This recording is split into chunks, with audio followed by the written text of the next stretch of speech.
Yok yok şöyle. Köprü de çıksın ama diyor su arkadaşlar gördüğünüz gibi çok mükemmel bir köprü. Alttan ırmaklar akan bir köprü. Doğal köprü. Evet. Bakalım.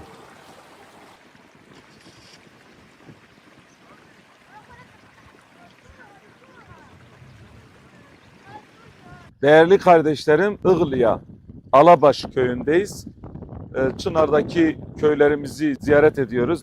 Burada görüyorsunuz bir su geçiyor ve vatandaş normalde buradan karşıya geçerek bu vesileyle ilçeye veya şehre giderek hastane veya diğer ihtiyaçlarını karşılıyorlar.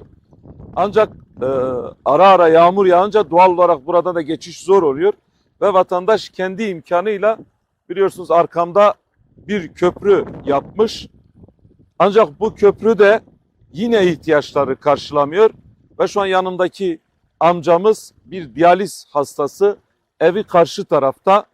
Özellikle yağmur çok yağınca o taşkın sular o köprünün de üstünden geçiyor ve bu amcamız bir hafta diyaliz için tedavi olamadı, evinden çıkamadı. Farklı hastalıklar da olabilir. Gerçekten bu ciddi bir şekilde bir problemdir ve bir an önce buranın ihtiyacını karşılayacak bir köprünün yapılması lazım. Aynı şekilde bununla birlikte buradaki vatandaşlarımız bize şu şikayette bulunuyorlar. İşte belediye kim ona oy vermişse onlara hizmet ediyor ve bu konuda biz mağduruz diyorlar. Bize hizmet gelmiyor. Bu da ayrı bir sorun. Sonuçta belediye bir partinin temsilcisi değildir. Belediye tüm Diyarbakırlıların temsilcisidir. Sadece onlara oy verenlere hizmet edip de oy vermeyene hizmet etmemek gerçekten hiçbir şekilde anlaşılacak bir durum değildir. Bu konuda inşallah yetkililer de bunu görürler.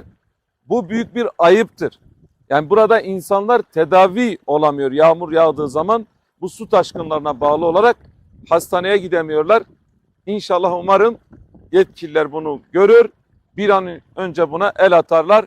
İnşallah bu sorunu da meclise de taşıyacağız.